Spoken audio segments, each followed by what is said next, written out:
بسم الله الحمد لله الذي شرف الوجود بمحمد المحمود واصطفاه فكان خيرا مبعوث وخير مولود والصلاة والسلام على أشرف الأنبياء والمرسلين سيدنا محمد وعلى آله وصحبه أجمعين أما بعد. Hadratul mu'minin wa zumratal muslimin ayyuhal khudur rahimakumullah. Tak terasa waktu begitu cepat berlalu sehingga kita sudah sampai ke subuh 27. Ini versi pemerintah Nahdlatul Ulama Muhammadiyah Al-Wasliyah. Ternyata malam subuh ini merupakan subuh ke-28 saudara kita yang ada di Goa Si Gondrong. Boleh jadi malam ini sudah ada subuh ke-29. Nah, kalau memang ada bukan NU, bukan Muhammadiyah, tapi Muhammadong. Semoga saja kita semua yang ada di masjid besar ini nazalat alaihimus sakinah, diberikan ketenangan lahir dan batin, amin Pak. Dan juga sebelum akhir Ramadan semuanya terampuni dosa-dosa, amin. Dan mumpung ini bulan Ramadan, bulan mustajabah, kita berdoa bagi yang punya utang piutang, semoga cepat terlunasi. Yang besar aminnya, pasti banyak utangnya. Saya melihat ini banyak anak muda, remaja, pemuda-pemudi. Kita doakan semoga Allah mempertemukan cepat jodohnya. Bagi bapak-bapak yang sudah menikah, boleh nambah lagi. Amin, amin semua. Oh, ini bersemangat kalau. Alhamdulillah. Dan semoga kita semuanya nanti ini reunian di dalam sorga, amin ya rabbal. Cuma salah kalau kita berkata semoga kita bertemu di pintu sorga. Kalau di pintu tidak masuk, jangan bilang di pintu tetapi di dalam sorga. Bapak-bapak hadirin, saya mendapat kehormatan diundang lagi ke sini. Judul yang dikasih indah sekali ini Pak, tentang pahala dan dosa. Inilah yang akan kita kupas kurang lebih 4 jam ke depan. Magi namanya masih hilang. Namunya masih leto. Mari kita masih hilang. Bapak-bapak, ibu-ibu sekalian, implementasi pahala dulu. Karena ini pahala dan dosa tidak sekimiawi. Satu yang ke barat, satu yang ke timur. Nah, baru saja kita menunaikan sholat subuh. Ini implementasi pahala dulu. Ternyata kita setelah sholat subuh ini beda-beda pahala Pak. Beda-beda pahala. Jadi saya mau banyak-banyak dalil supaya ada penguat, ada referensi, ada maraji. Kalau ada penceramah Pak kurang dalilnya, mabulu Pak buram itu. Supaya ada penguat, sami'na wa ta'na. Apa kata Nabi? Umatku yang pergi sholat ke masjid Darul Istiqomah, Nurul Istiqomah, Masjid Nurul Istiqomah, dina pada manang nalolongang amala, tidak sama perolehan amal. Kok bisa? Coba kita terangkan. Innar rajula la yansarifu illa ma kataballahu lahu usyruha. Umatku yang pergi sholat berjamaah di masjid di Nurul Istiqomah kadang-kadang mendapat 1/10, wa tus'uha kadang-kadang 1/9, kadang-kadang wathumunuha lolongannya 1/8, hatta nispuha, engkau tololongan seperdua. Ada yang sempurna, ada juga mendapat kanjoli. Nah, tahu kanjoli? Saya orang Tanru Tedong Pak, sidenden Rapang, ero megai Tedong. Tanru Tedong, ko sidenden Rapang, angka tutu kampo ko penrang, ritalai ulu Tedong, onrolo pona Tedong, riolo.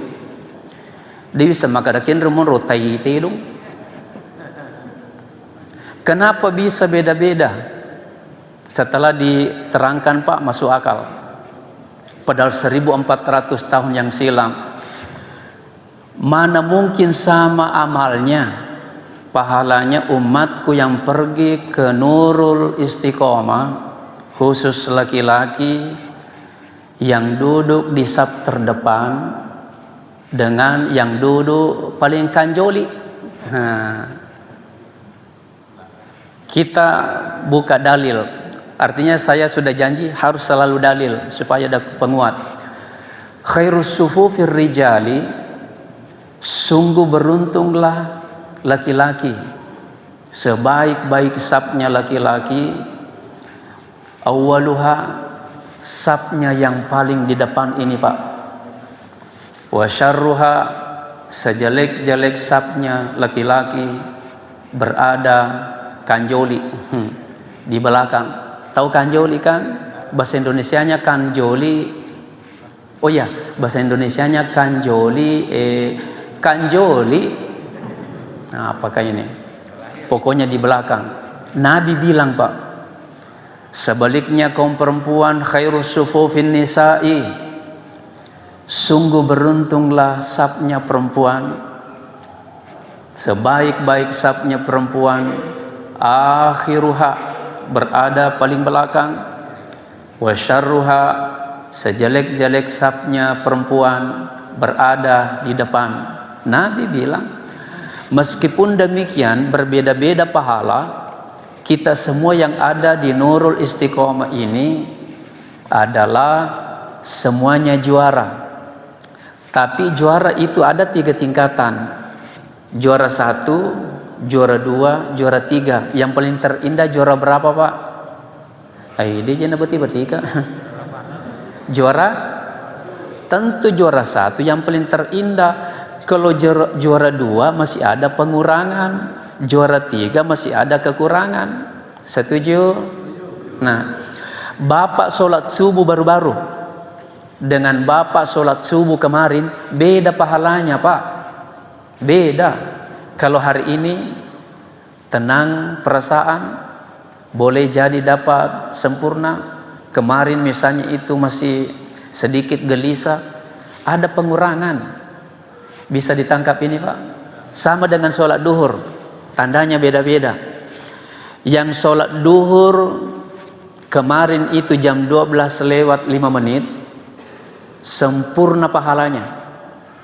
Siapa yang sholat duhur kemarin jam 1 siang, pasti tidak sama pahalanya tadi Pak. Boleh jadi 75 yang kita dapat. Barang siapa yang sholat duhur jam 2 siang, boleh jadi sisa 30. Jam 3 sore masih bisa nggak sholat duhur? Masih bisa nggak? Masih bisa karena belum asar. Apa yang kita dapatkan kalau jam 3? Boleh jadi sisa pengampunan. Beda pahalanya kan? Nah, oleh karena itu sholat duhur 4 rakaat, untuk apa ditunda ke jam 3? 4 rakaat juga. Ya toh? Nah, 2, pahala. Beda pahalanya umatku, laki-laki dan perempuan posisinya berada di samping kanan sana Pak, dengan kiri. Kita baca hadis, innallaha wa malaikatahu yusholluna fil yamini, Allah dan malaikatnya selalu berselawat kepada hamba yang duduk di posisi sebelah kanan. Halo Pak, sebelah kanan. Halo Pak, Masya Allah. Ada Pak Sulaiman, Pak Nasiruddin, Pak Darwis, ketepu-tepu mak. Tapi besok-besok jangan ke kanan semua Pak. Ya tak bali mah tu lebih. Nabi bilang meskipun tidak masuk akal, pokoknya kita nanti dibongkar, nanti dirahasia di hari kemudian. Maksudnya itu sebelah kanan begini Pak, kita lihat kalau penuh saf terdepan, di belakangnya penuh, langsung kita terlambat masuk, kan posisinya itu kalau kita mau menyambung di tengah dulu. Nah inilah yang dimaksud, kosong kiri kosong kanan, usahakan ambil kanan Pak. Ini yang dimaksud, ini hadis, beruntunglah orang yang selalu masuk untuk ambil kanan. Bisa ditangkap ini Pak? Ini beda-beda amal loh. Mana mungkin sama pahalanya umatku yang masuk ke dalam masjid Nurul Istiqomah, apalagi Ramadan ini Pak, Masya Allah, mendengar tausiah agama. Ada juga orang itu melihat HP, membaca Al-Quran, sementara orang ceramah Pak, itu sebenarnya meninggalkan sunnah. Ada khusus Pak, tidak ada ulama kontra. Mendengar tausiah sesaat Pak, boleh jadi semenit, boleh jadi 10 menit, konsentrasi. Apa kata Nabi terhadap salah seorang sahabat bernama Abu Zar?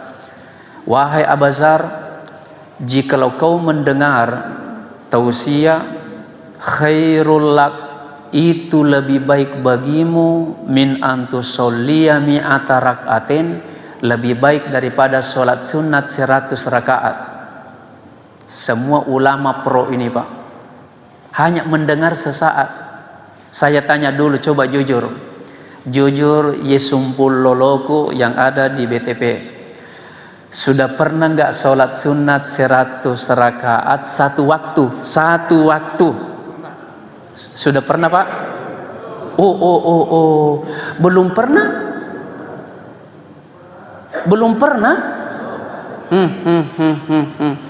Saya juga belum pernah. Mana mungkin sama pahalanya Pak, orang yang melangkahkan kakinya dari rumah menuju masjid besar ini, banyak langkah kakinya, maksudnya jauh ketimbang yang dekat, masa sama pahalanya?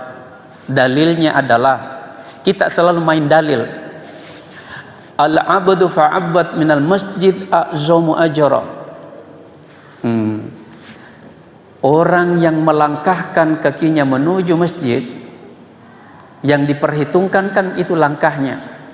Setiap ayunan kaki kananmu bertambah pahala-pahala, setiap kaki kirimu rontok, terdelet itu dosa Pak. Makanya beruntunglah orang pergi ke masjid Nurul Istiqomah, banyak sekali langkah kakinya ke sini.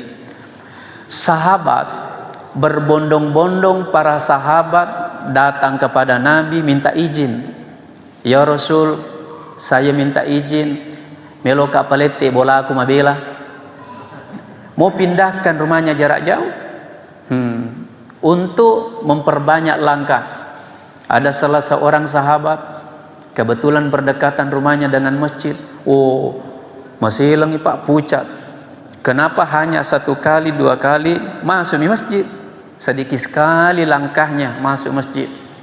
Akhirnya diakal-akali, sebelum masuk masjid terpaksa jalan di tempat yolo. Bagaimana kalau naik motor? Saya tinggal di Bukit Baruga, jauhnya Pak ke sini. Bagaimana kalau naik kendaraan? Menurut jumhur ulama yang dihitung putaran bannya Pak. Nah, luar biasa, beruntunglah orang ke Nurul Istiqomah, banyak sekali putaran bannya itu. Bagi pemilik motor besar sekali banyak. Pergi maki ke bengkel, tukari ban sepatu roda yang kecil itu.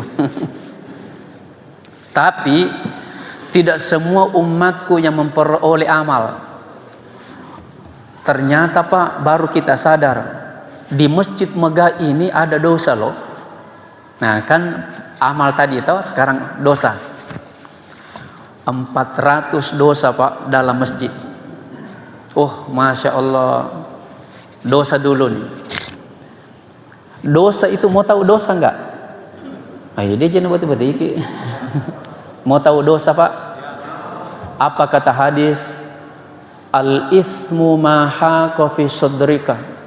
Jikalau Bapak pernah suatu saat mau tidur di rumah, di kamar, selalu gelisah. Agak jero bahasa ugin aku gelisah.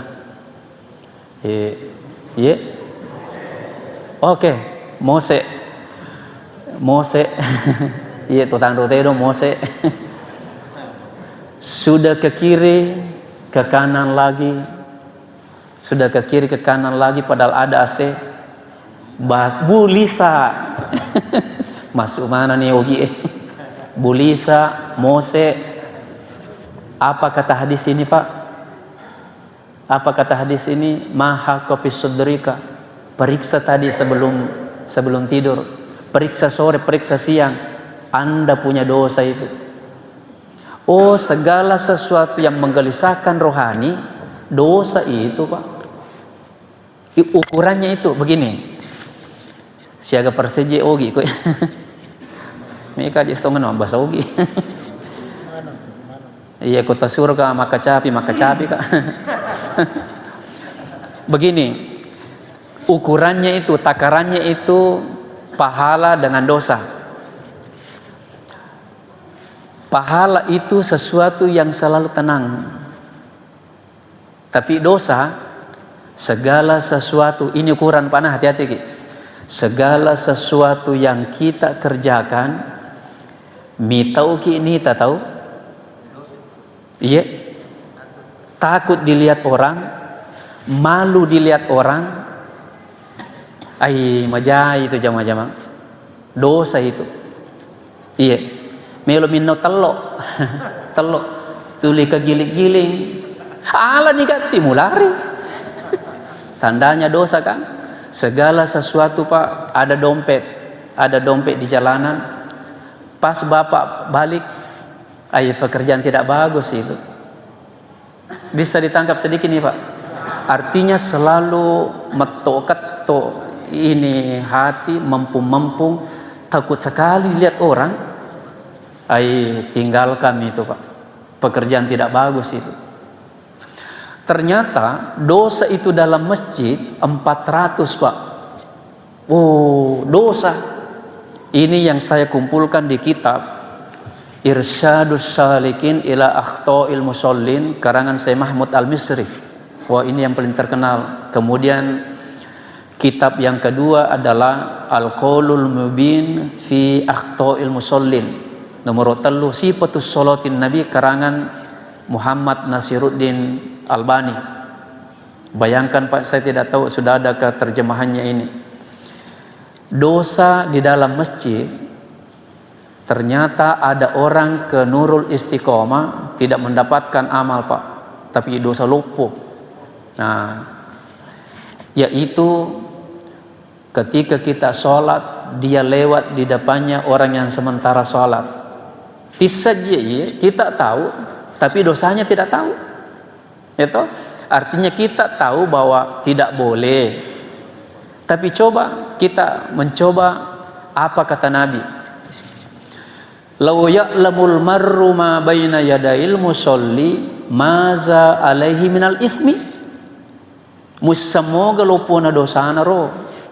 Apakah kalian tahu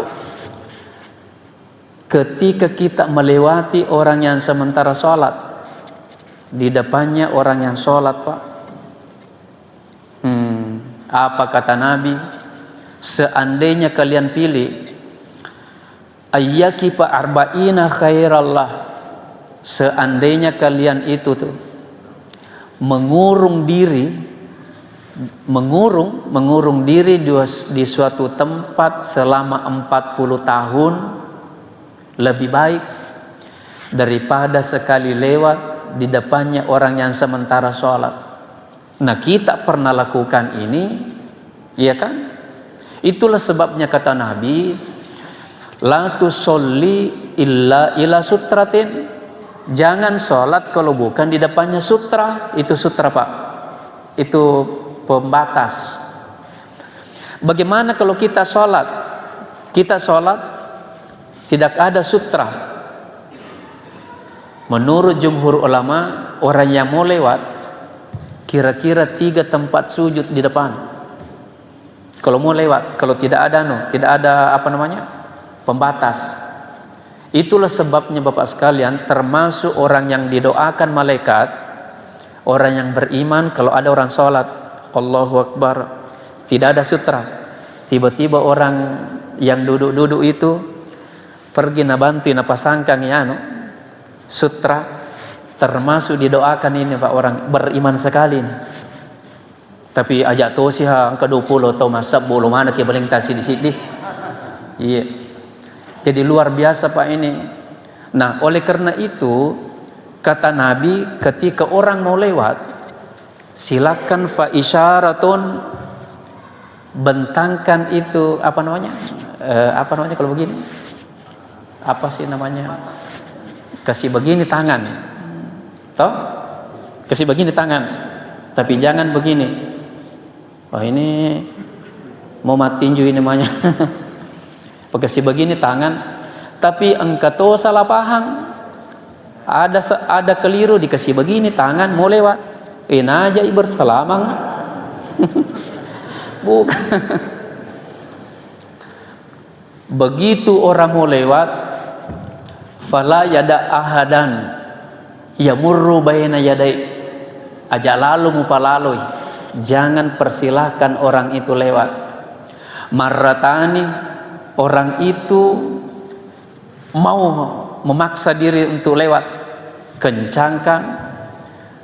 Ketiga kalinya orang itu falyuqatilhu. Coba Pak, 3 kali orang itu mau lewat memaksa, istahwaza alaihimus syaitan, sudah kemasukan setan ini orang. Nah, kita pernah lakukan ini Pak. Bisa ditangkap ini? Itulah sebab ada dosa khusus laki-laki. Ada dosa khusus laki-laki Pak. Nabi bilang di hari Jumat, apa kata Nabi? Man takhattar riqaban nasi fi yaumil jum'ah, barang siapa laki-laki melewati pundak-pundak orang yang sementara sholat di hari Jumat, Allahu Akbar, langsung nak julekai, melangkai. Apa kata Nabi? Itu hiza jusron ila jahannam. Orang itu sudah membuat jalan tol masuk ke neraka jahannam. Susah. Luar biasa Pak. Bagaimana di Mekah? Alhamdulillah sedikit saya tahu Mekah. Sebelum saya PNS, dosen di Fakultas Dakwah UIN, saya pernah tinggal di Mekah kurang lebih 10 tahun. Pernah tinggal melihat dan setiap tahun bertugas memandu haji. Alhamdulillah berhaji sudah 23 kali. 23 kali itu mulai 1997 tidak pernah peraih. Sampai 2019 karena virus koro-koroang. Lalu 2022 kembali lagi. Insya Allah nanti ini tanggal 23 berangkat. Saya punya igoma, KTP di Madinah, tidak boleh tidak masuk. Kalau musim haji harus masuk. Kapan sekali tidak masuk, selamanya tidak boleh masuk. Nah, makanya saya PNS, tapi saya selalu minta tolong daripada saya dicekal masuk. Nah, kenapa di Mekah kita biar di Raoda Pak, kita sholat langsung nak julukai, sebenarnya dia tidak paham ini, tidak tahu ilmunya. Seandainya dia tahu dosanya, biar digaji Pak, tidakkah mungkin. Jadi dosa dalam masjid Pak, termasuk itu ini HP. Nah, ini HP Pak, ini HP, ada dosa khusus ini Pak HP. Coba ketika kita sholat, alhamdulillahirabbil alamin, khusyuk semua, khusyuk. Tiba-tiba bunyi HP, semua konsentrasi buyar mendengar itu HP. Buyar kan? Saya bacakan ayatnya. Ayatnya Pak yang cocok ini, yang mengganggu, di dalam surah Al-Baqarah 114. Wa man azlamu mimman mana'a masajidallahi ayyazkura fiha ismuhu wa sa'a fi kharabiha. Masih adakah dosa yang bisa menandingi orang yang mengganggu sholatnya orang dalam masjid? Pemilih HP nanti itu Pak, di hari kemudian, saya yakin kullu nafsin bima kasabat rahina, mempertanggungjawabkan itu, karena gara-gara pemilik HP itu bunyi HP-nya sehingga buyar konsentrasinya orang, dipanggil nanti nih Pak, dipanggil. Begini, sampai jam berapakah? Bisa lanjut sedikit? Maksudnya begini Pak, di hari kiamat itu, di hari kiamat, amal saja dipertanggungjawabkan. Setuju nih Pak? Artinya begini, amal yang kita dapatkan, luar biasa Pak pertanggungjawabannya. Belum dosa loh, amal dulu. Apalagi mengganggu orang dalam masjid. Nah luar biasa ini Pak. Saya mau dosa dulu sedikit, dosa. Dua komponen dosa. Dosa individu, dosa pribadi, dosa berjamaah. Dosa pribadi ini Pak 70 menurut Imamul Ghazali. Durhaka sama orang tua dosa pribadi, tidak sholat dosa pribadi, gosip dosa pribadi, SMS. Apa itu SMS? Bu DJ ke suara. Bu, tes Bu. Setuju poligami?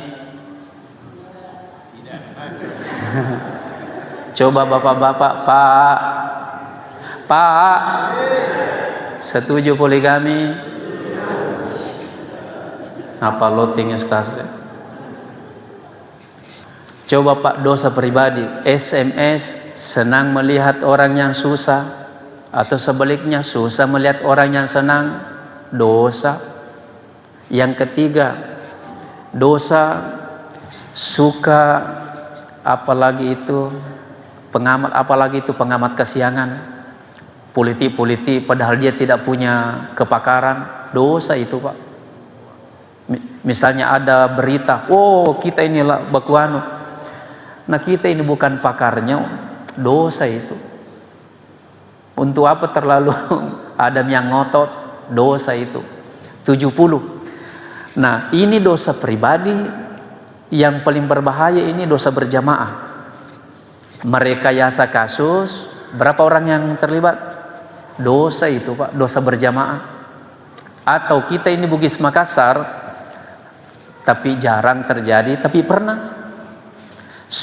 Maksudnya dosa berjamaah. Seorang pemuda melamar seorang gadis. Kemampuannya ini laki-laki 10 juta jikodong, karena memang orang miskin. Melamar seorang gadis, ini pihak perempuan malu jikalau disebut 10 juta. Bisa ditangkap ini? Lalu dia bilang, sebutin nanti 50 juta nah. Artinya apa sih namanya kalau begitu Pak? Apa bahasa anunya kalau 10 kasih juta noleh, tapi malu perempuan, atur damai sebut nanti 50 nah. Nah begitu diumumkan, mempelai laki-laki memberikan mahar 50 juta. Semua yang diam di sini, dia tahu, semua diam. Kan setuju kan? Ini dosa Pak, ini dosa semua ini namanya saksi palsu. 3 hari puasa Pak. Maksudnya ada dosa pribadi, ada dosa berjamaah. Bisa ditangkap nggak ini? Dosa, hati-hati ki dosa berjamaah. Berikut, apalagi dosa berjamaah. Dalam suatu kampung ada pabrik minuman khamar, whisky, vodka. Tidak ada satupun yang pergi menegur tempat itu. Berarti kampung itu sama saja setuju kan? Dosa semua ini Pak.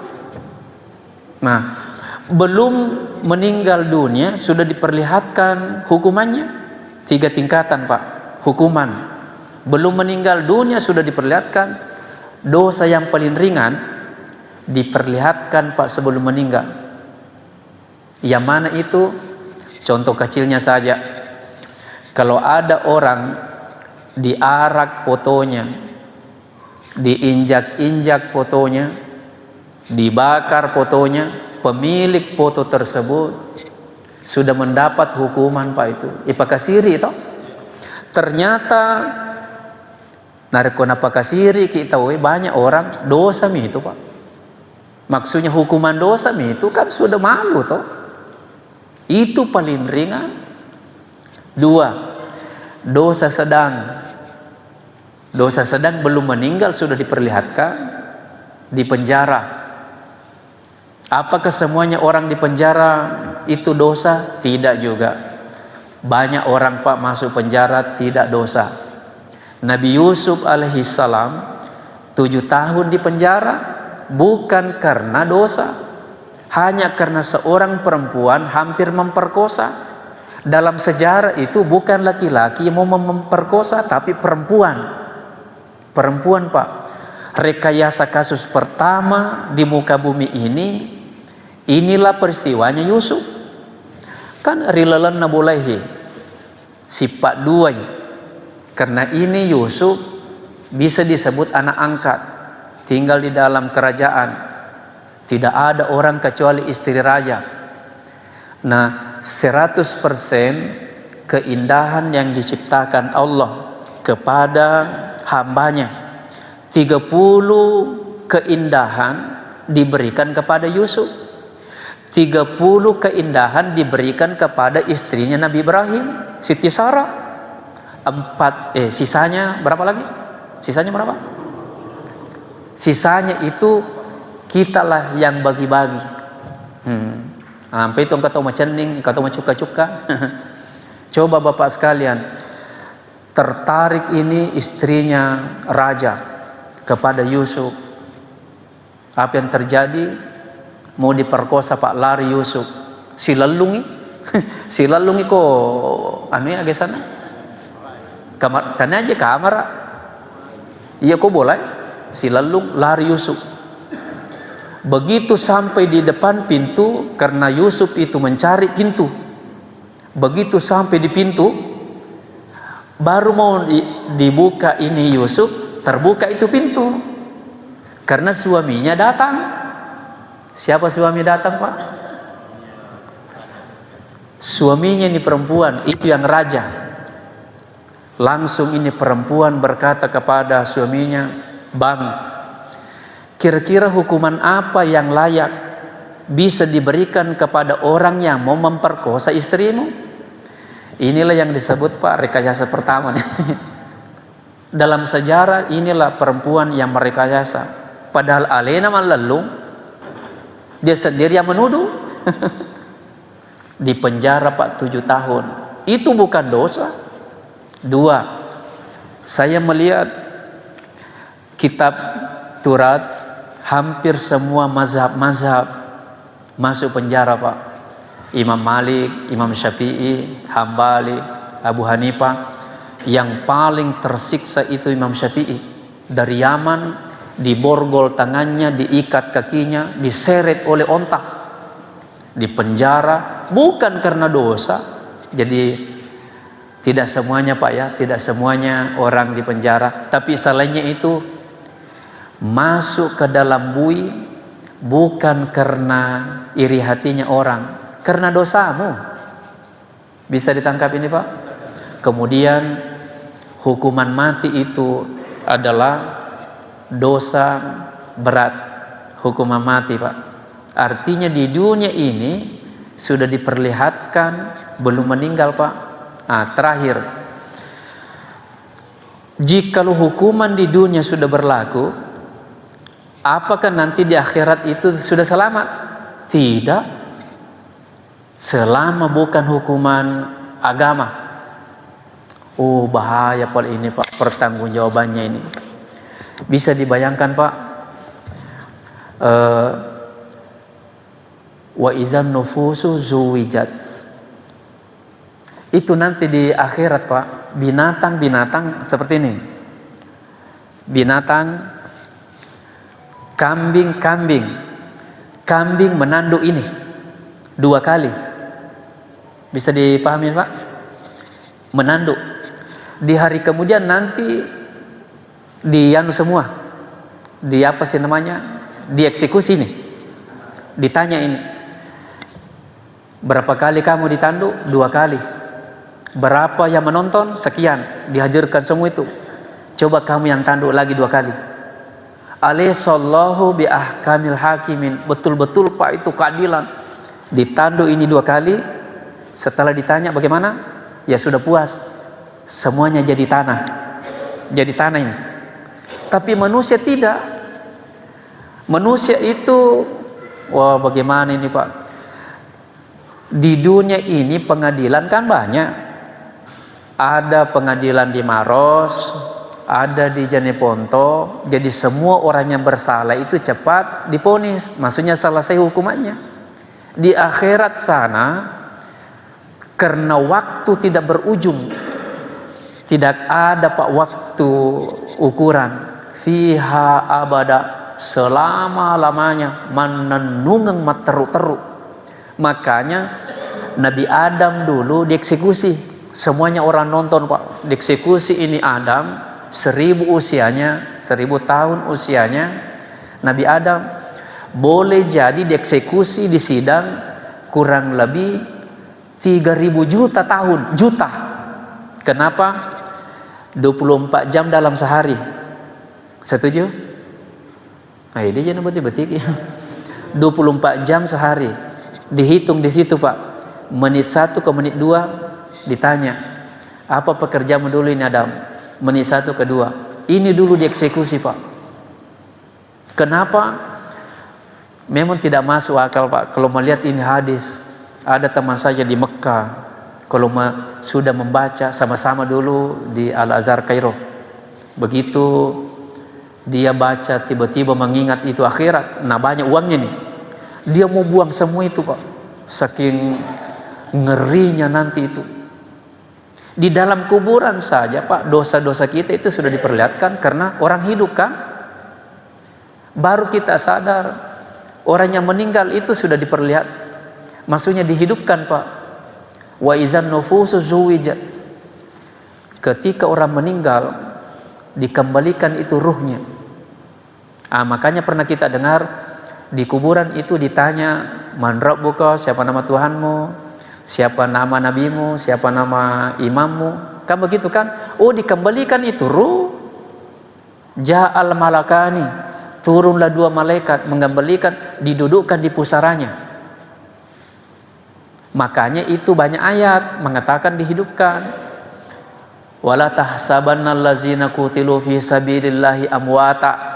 Janganlah kamu mengira orang-orang yang berjihad dengan tidak berjihad amwata, mati, bal ahyaun. Mereka itu dikembalikan ruhnya untuk hidup Pak. Makanya kalau ada orang meninggal dalam kubur, berlarian itu orang mayit, karena seperti kaca di dalam, berlarian sambil bertanya, masih ada fulan di atas? Setelah itu Pak bercerita kembali lagi ke tempatnya nih. Itu kalau kita pergi ke Sidrap, banyak kuburan di baru Pak, maksudnya di pinggir jalanan. Tidak apa-apa, di mobil saja, assalamualaikum ya ahlal kubur. Dia itu menjawab. Nabi mengatakan menjawab kalau dia orang Islam. Itu Pak ya. Jadi dosa Bapak sekalian, tidak apa-apa, sedikit lagi. Tidak apa-apa. Bisa enggak orang hidup memberikan pahala kepada si mayit? Bisa nggak si hidup itu meringankan dosanya si mayit? Saya melihat Pak banyaknya hadis, ternyata bisa. Kenapa terjadi pro kontra? Al-Fatihah, ada orang bilang tidak sampai itu. Pro kontra sampai atau tidak, terjadi pertentangan besar-besaran. Jawabannya adalah cuma satu. Kenapa terjadi pro kontra Pak? Ada yang bisa jawab? Engkau maka ada letu, engkau maka ada dina letu. Tahu jawabannya? Kenapa terjadi pro kontra? Jawabannya adalah karena belum ada satupun orang mati kembali ke dunia memberikan informasi bahwa sampai atau tidak. Itu aja masalahnya toh. Tapi menurut saya Pak sampai. Kalau tidak percaya, siapa yang mau mati dulu di sini? Sampai Pak, sampai. Itulah hadisnya.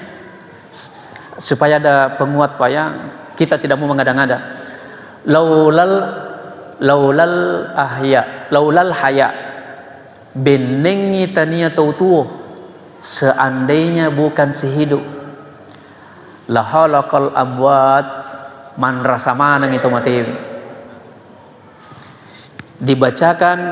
Dibacakan Quran, Nabi itu Pak setiap jam 2 malam pergi ke Baqi fi akhiril lail, pergi ziarah kubur. Luar biasa Pak, gembiranya itu kuburan. Saya kira di antara sekian banyaknya sunnah ai dena cocok kapang lepa jokka ya, Nabi taloki burue alalena tangga bani. Coba kalau kita sendiri ke kuburan komelo kena lalu parakang. Ini Pak Di, berikan apa namanya, sesuatu, doakan. Terakhir sekali, amal dosa. Ini gamelo utama surga, kata Nabi, siapa yang mau masuk ke dalam surga bukan memperbanyak amal. Saya ulangi, siapa yang mau masuk ke dalam surga bukan memperbanyak amal, tetapi memperberat amal. Beda enggak? Tak paham mau ke ya? Maksudnya kalau ngantuki saya sudah ya. Lanjut sedikit ini. Ingat, siapa yang mau masuk ke dalam surga, kata Nabi, usahakan perberat amalmu, bukan memperbanyak. Kalau saya mengatakan banyak dulu banyak. Si fulan 5 miliar amalnya, banyak enggak? 10 miliar dosanya. Oh berarti bukan banyaknya, tapi tergantung dari beratnya. Saya tanya dulu, angka 2 banyak atau sedikit? Sedikit. Tapi biar 2 bisa masukkan orang ke surga Pak. Yang penting matana, yang penting berat. Nah sekarang ada orang meninggal dunia, 2 amalnya, 2 dosanya seimbang, ditimbang berat mana? Ini dia tiba-tiba kita. Oke, 2 di sini, 2 di sini, berarti timbangannya berapa? Amal di sini, dosa di sini, berat mana? Sama, bagus. 2 amal, 2 dosa kan sama, ya kan? Meninggal dunia, bisa si hidup Pak memberikan sumbangsi di sini, gembiranya di si mayit. Bagaimana caranya kan? Meskipun 2 tapi usahakan berat ini amal. Setuju? Cuma 2 yang kita lakukan Pak, berat ini 2. Tambah 1 atau ajanmu tambah, kurangi ini 1. Tak paham mau gak ya? Nah sekarang 2 amalnya, 2 dosanya. Al-Fatihah. Idza mata bunu adama in qatau amalahu illa min salasin mapattunya malana. Pak, kecuali ada kata kecuali, anak-anaknya Pak itu, anak-anaknya, keluarganya, menantunya. Al-Fatihah tatam iki Pak amalane. Tatam telu apa? Atau bagaimana kalau kita ini pentakziah, mubalik, kita ini mubalik Pak, datang ke situ, Al-Fatihah, kan tidak ada hubungan kekeluargaan kan? Kita pahami? Al-Fatihah, tatama gak amalaknya. Inilah mereka pahami nih, tatama gak amalaknya. Tidak, karena orang lain larinya ke dosanya terkikis. Kan tanya keluargana kan? Dosa terkurang. Itulah sebabnya kita tidak pernah mendengar ketika ada orang meninggal, belum pernah saya dengar inna lillahi wa inna ilaihi rajiun, semoga almarhum ditambahi pahalanya. Tidak. Yang sering kita dengar inna lillahi wa inna ilaihi rajiun, semoga almarhum diampuni. Oh, berarti terkikis di sini Pak. Masya Allah. Bagi orang yang tidak mau, bagi orang yang, ada teman saya Pak di satu pesantren dulu di DDI, saya pesantren DDI Kebalangan. Waktu itu Pak Denrena Guruta Ambodale, saya orangnya. Waktu itu saya lari ke Mesir, ini teman saya lari ke Madinah. Tapi beda ajaran sekarang. Dia bilang tidak sampai, baru sudah meninggal Pak. Tidak pernah saya kirimkan, padahal akrab sekali. Karena waktunya hidup bilang tidak sampai itu manrasa ini Pak. Tidak ada anak-anaknya yang mendoakan dia. Hati-hati Ki yang memberikan. Kemudian jangan juga terlalu menyalahkan orang karena pendapat yang mereka pegangi bukan pendapatnya, nukilan-nukilan juga. Kalau nukilan-nukilan, untuk apa mati-matian mempertahankan? Bisa ditangkap ini Pak? Kalau bukan pendapatmu, aja setengah mati pertahankan nih. Ini ada beberapa Pak pimpinan-pimpinan saya panggil ke rumah, kita diskusi, kita main dalil. Kasihan Pak, kasihan ini yang seperti ini, sedikit beda, sedikit haram. Terakhir, mana kejadian terakhir mana? Ilustrasi yang paling bagus, kita semuanya di sini belum dijamin amalnya diterima, karena belum ada pengumuman kan? Belum. Yang kedua, belum ada yang masuk surga sekarang. Ada nggak sudah masuk surga? Seandainya sudah masuk surga, sudah benar nih itu. Benar nih itu Pak, masuk di surga. Kita ini karena belum masuk surga, hati-hati, jangan langsung menyalahkan orang, karena ada juga pendapat yang dipegangi. Bisa ditangkap Pak ya? Oleh karena itu si mayit yang kami pelajari, mohon maaf Pak, bukan sombong. Mohon maaf sekali lagi, bukan sombong Pak. Saya sudah keliling melihat negara, 21 negara.